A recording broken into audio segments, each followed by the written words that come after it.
Tiba-tiba Hisamuddin pula memberi satu pengakuan yang amat mengejutkan Malaysia. Apabila Hisamuddin mengatakan beliau bersedia jika dihadapkan di mahkamah atau didakwa di mahkamah. Wow, kenapa Hisamuddin sampai berkata demikian? Adakah dia merasa dia akan didakwa pula? Ini ceritanya. Datuk Seri Hisamuddin Tun Hussein sedia memikul tanggung jawab jika terdapat salah laku yang melibatkannya dalam skandal kapal taksiap kapal tempur pesisir pantai LCS. Menteri Kanan Pertahanan itu berkata, semua pihak terlibat dalam skandal LCS perlu bertanggung jawab. Ia termasuk dirinya sendiri jika terdapat unsur-unsur penyelewengan dan rasuah sehingga menjadi punca kapal Tentera Diraja Malaysia TLDM itu gagal disiapkan mengikut tempoh ditetapkan. Saya memikul tanggung jawab sebagai Menteri Pertahanan. Tidak terlintas di hati kecil saya nak lari daripada mewarisi dosa orang lain. Ia datangnya daripada tanggung jawab yang saya pikul hari ini, katanya lagi. Saya memikul tanggung jawab sebagai Menteri Pertahanan. Tidak terlintas di hati kecil saya nak lari daripada mewarisi dosa orang lain. Ia datangnya daripada tanggung jawab yang saya pikul hari ini, katanya lagi. Siapa yang salah tetap salah. Kita mahukan ketulusan dan keadilan. Itu pun kehendak saya. Sekiranya ada penyelewengan, salah guna kuasa, unsur-unsur rasuah, semuanya terpaksa berhadapan dengan muka keadilan, kata Hisamuddin. Saya tidak terkecuali, tapi mesti melalui proses. Ini sekiranya ada unsur-unsur melibatkan diri saya terpaksa berdepan. Mungkin orang pertama didakwa ke mahkamah, katanya lagi. Katanya ketika menyampaikan ucapan penggulungan bagi perbahasan usul projek LCS di Dewan Negara hari ini. Namun, apa yang menjadi keutamaan Hisamuddin ketika ini adalah membantu Tentera Laut Diraja Malaysia TLDM menerima kapal-kapal yang diperlukan. Kalau hanya polemikkan isu ini, tak ada kesudahan. Saya takkan toleh ke belakang. Saya tak bimbang. Sebagai menteri, saya dah cuba bentangkan apa yang terbaik. InsyaAllah, kalau kita dapat buktikan dalam masa terdekat, sekurang-kurangnya mengikut jadual, kita akan dapat kapal pertama, katanya lagi. Saya faham, orang kata duit lesap, peralatan usang, dan apa tindakan yang diambil. Ini hanyalah ikan bilis, bukan jerung. Tapi masa akan buktikan kalau kita betul-betul ikhlas nak selesaikan isu. Selagi saya diamanahkan untuk memimpin Kementerian Pertahanan, saya akan pastikan apa yang saya janji di Dewan ini akan dapat ditunaikan, katanya lagi. Bagaimanapun, beliau akan membawa cadangan penubuhan Suruhanjaya Siasatan Diraja RCI untuk menyiasat isu LCS dibawa ke Kabinet esok. Saya sendiri akan bawa ke kabinet mengenai pandangan ini. Bukan semua setuju, ada yang tak setuju. Tapi ini tanggung jawab saya untuk ke kabinet dan saya akan lakukannya, katanya lagi. Skandal terbaru yang menggegarkan negara setelah 1MDB yang sekaligus menumbangkan BN, khususnya UMNO, pada PRU14 meletus susulan pendakwaan jawatan kuasa kira-kira wang negara PAC pada 4 Ogos lalu. Dalam pendedahan itu, PAC berkata kerajaan telah memberikan lebih 6 bilion wang rakyat kepada BBNS untuk projek pembinaan 6 kapal LCS yang keseluruhannya bernilai 9 bilion. Sekian dulu untuk kali ini. Jangan lupa tinggalkan komen Anda. Sila tekan butang subscribe. Malaysia kita punya. Kita jaga sama-sama, cintai Malaysia. Kita jumpa lagi. Bye-bye. Selamat malam, salam sejahtera. Belum habis lagi tentang skandal LCS yang tak siap-siap, skandal 9 bilion kapal perang tak siap-siap. Kini timbul pula skandal yang terbaru yang lebih mengejutkan Malaysia. Aku fikir sampai bilalah skandal ini nak habis. Tak habis-habis skandal ini. Ialah skandal ini mungkin semuanya sudah tertidur, sudah tersimpan, tak tahu lagi nak simpan mana, akhirnya keluarnya dengan sendirinya. Kali ini pula timbul pula skandal terbaru, yaitu skandal OPV. Wow, apakah skandal OPV ini? Belum peneredah, dengan kontroversi skandal kapal tempur pesisir LCS Tentera Laut Diraja Malaysia TLDM, kini negara digegarkan pula dengan persoalan mengenai status 3 buah kapal perunda pesisir pantai OPV bagi kegunaan Agensi Penguatkuasaan Maritim Malaysia Maritim Malaysia. Difahamkan Maritim Malaysia sepatutnya menerima sebuah kapal OPV bulan ini setelah kerajaan memberi lanjutan sehingga 18 bulan kepada syarikat TH Heavy Engineering TH Heavy untuk menyiapkan 3 kapal OPV berkenaan. Berdasarkan laporan media pada Jun lalu, Maritim Malaysia memaklumkan agensi itu tidak menerima kapal OPV ekoran beberapa masalah tertentu. Walau bagaimanapun, katanya Kementerian Dalam Negeri KDN telah memberi jaminan bahawa agensi itu akan menerima sekurang-kurangnya sebuah kapal OPV pada tahun ini. Laporan media itu turut memaklumkan TH Heavy yang diklasifikasikan sebagai PN17 kini menanggung kerugian terkumpul RM629.8 juta dan hutang sebanyak RM165 juta, namun memiliki aliran tunai RM27.5 juta untuk membantunya menyiapkan kapal OPV berkenan. Aduh, skandal ni tak habis-habis. Semuanya mengalami kerugian. Justru, berbagai persoalan timbul mengenai kemampuan TH Heavy untuk menyiapkan 3 kapal OPV seperti yang dijanjikan. Sementara itu, penganalisis pertahanan Zaki Salih berpandangan kelewatan maritim Malaysia menerima kapal OPV seperti yang dijanjikan memberi kesan kepada fungsi agensi itu untuk mengawal perairan negara dengan berkesan.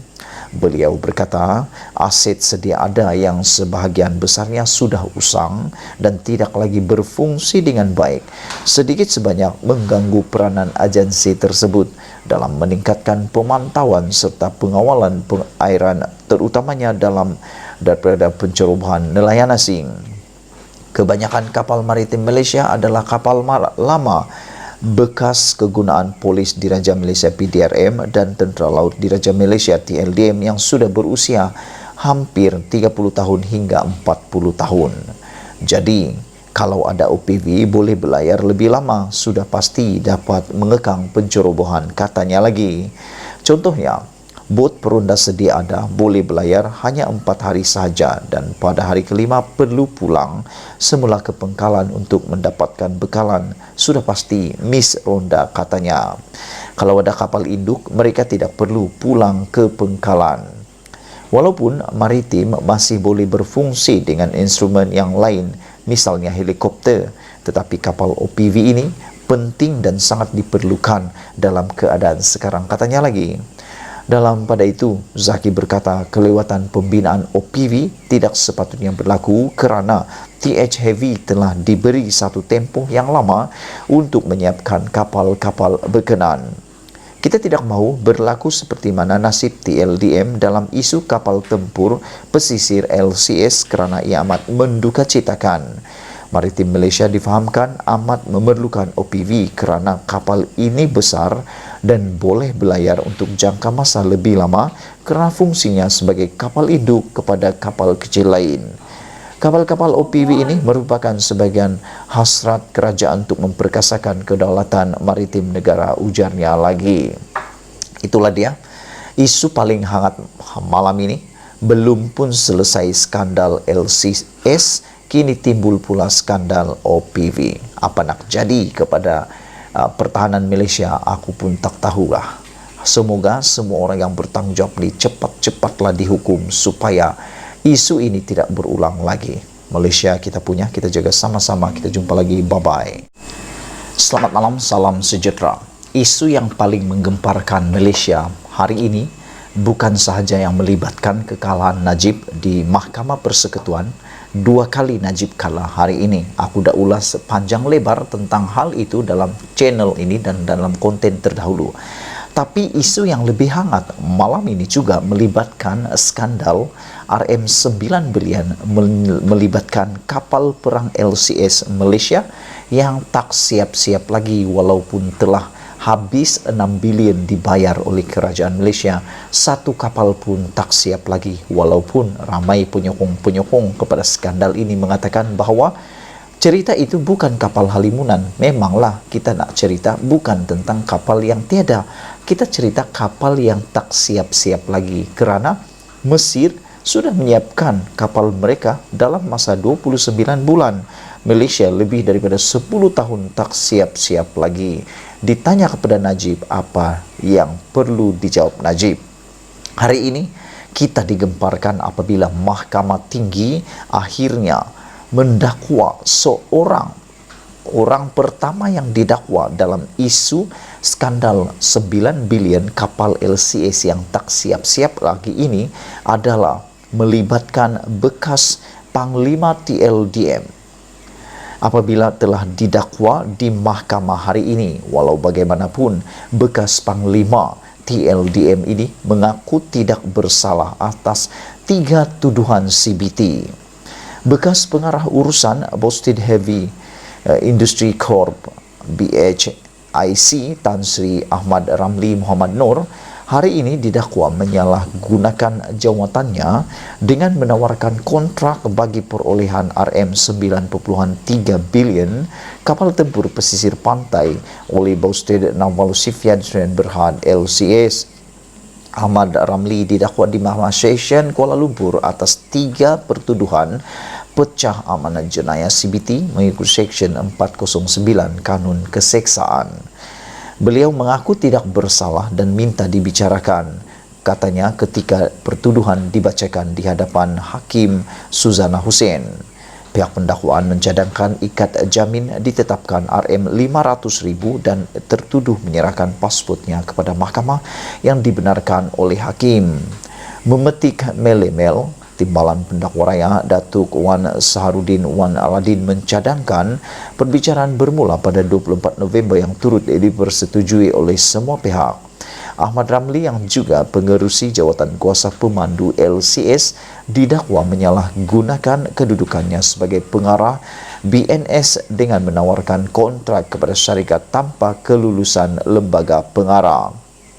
Dalam pertuduhan pertama, dia didakwa meluluskan pembayaran sebanyak RM13 juta kepada Setaria Holding Limited di Bank Standard Chartered 6 Bateri di Singapura tanpa kelulusan lembaga BNS.